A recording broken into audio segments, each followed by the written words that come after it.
So, good morning, everyone. Today we will be marking the last class of your lower limb. Okay. Today is the last class of lower limb. Everyone audible? Okay. So, in the lower limb, we have seen the gluteal region, that is our buttock area. Then we have seen the thigh region, that is the part above the knee but below the pelvic region, right? Okay. Now we will be seeing the leg area. From the leg, posterior compartment has been covered. Only lateral and anterior compartment is left. See, there are certain minor differences which you may not notice in the first time.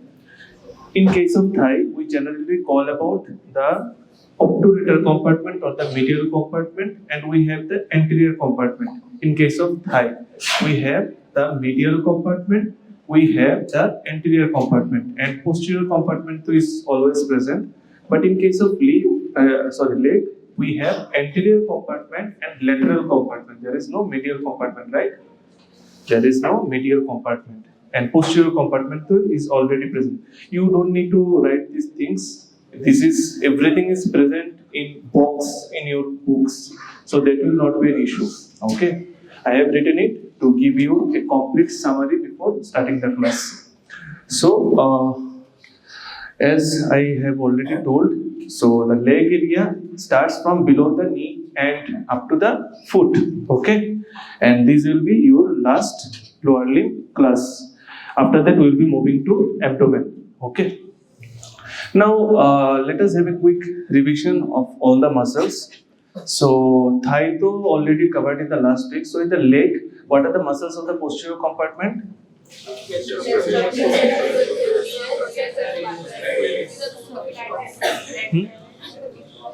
Superficial muscles and deep muscles. First one is posterior tibialis, second is extensor digitorum longus tendon, and flexor hallucis longus. Popliteus, yes. So basically, these are the muscles of your posterior compartment of leg. I have written only the superficial muscles. The posterior compartment muscles I have not written, and the nerve supply. Tibial nerve. And this thing, you know, na, that in case of leg, the posterior compartment becomes the flexor or the extensor. Flexor compartment. Let me talk like this only. Okay. So the posterior compartment becomes the flexor compartment, right? And the anterior compartment becomes the.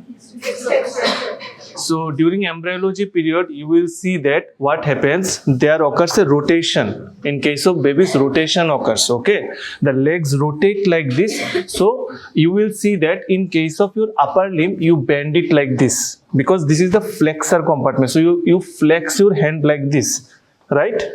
This is your flexor compartment. But in case of legs, you cannot flex it like this. You flex it backwards. So that becomes the flexor compartment. Okay, that is one point. And extensor to extensor, and accordingly the names are given. So you will see that for those who are not understanding and memorizing the muscles, don't memorize them. See, tibialis muscle. If the name tibialis comes, then it will be always associated with tibia. And tibia is a part of your leg, not your thigh. Don't confuse these things. Okay. Peroneus. The term peroneus means lateral compartment. Always the lateral compartment is your peroneus. Okay. But you will see that in muscles of anterior compartment, there is one muscle, that is your Peroneus Tertius present, which basically becomes an anterior compartment muscle. But it is, the name itself is a lateral compartment. What I mean to say that Peroneus, the term means that it is a muscle of the lateral compartment. But Peroneus Tertius is only a single muscle which comes in the anterior compartment, that too in the lateral side. Okay. Now, posterior compartment has been beautifully done. Every one of you has seen all the structures. Now tell me, what are the branches of sciatic nerve? Common peroneal nerve. So tibial nerve you have seen in the posterior compartment. Common peroneal nerve further divides into superficial and deep peroneal nerve. Okay.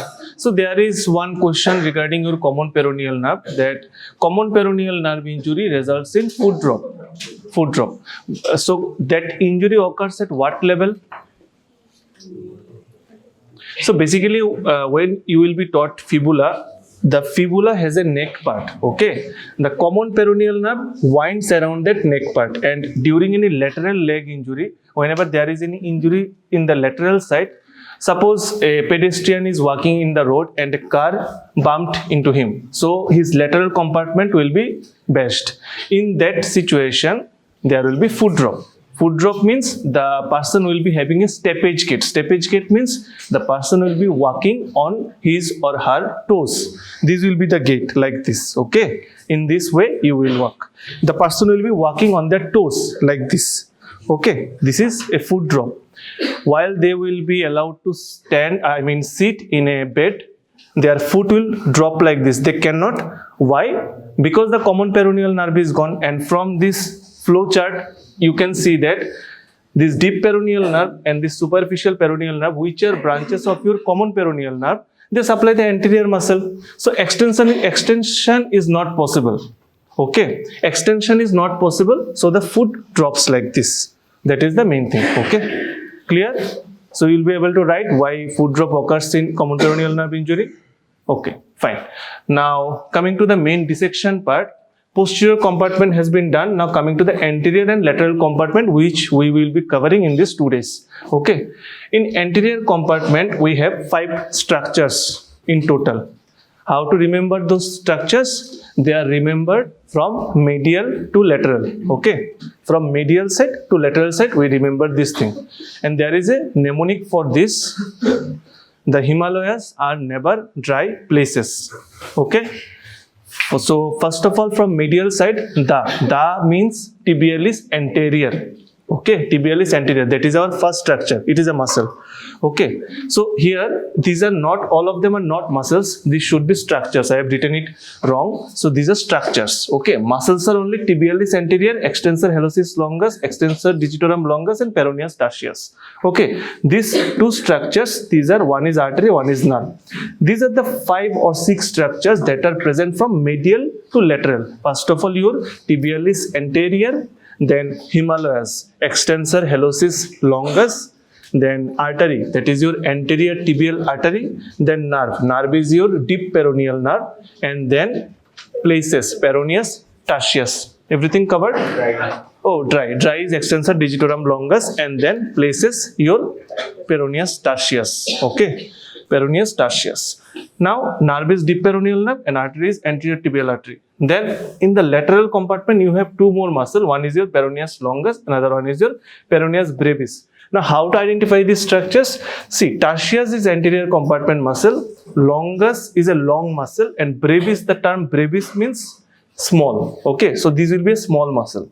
Then tibialis anterior will be present anteriorly. Hallucis is a muscle that is inserted into the hallux. Hallux is your great toe. Great toe. Okay. Extensor digitorum longus will be similar to your flexor digitorum profundus or digitorum superficialis of your upper limb. What we have seen there? We have seen that 4 or 5 tendons come like this. So similarly in the bodies also you will see that extensor digitorum longus will give 4 tendons like this. Okay. So it will be a very thick muscle. Then peroneus tertius you will see. Now nerve to covered and lateral compartment also covered. I will show you all the structures, then we will be covering all of the topics one by one. Okay, come.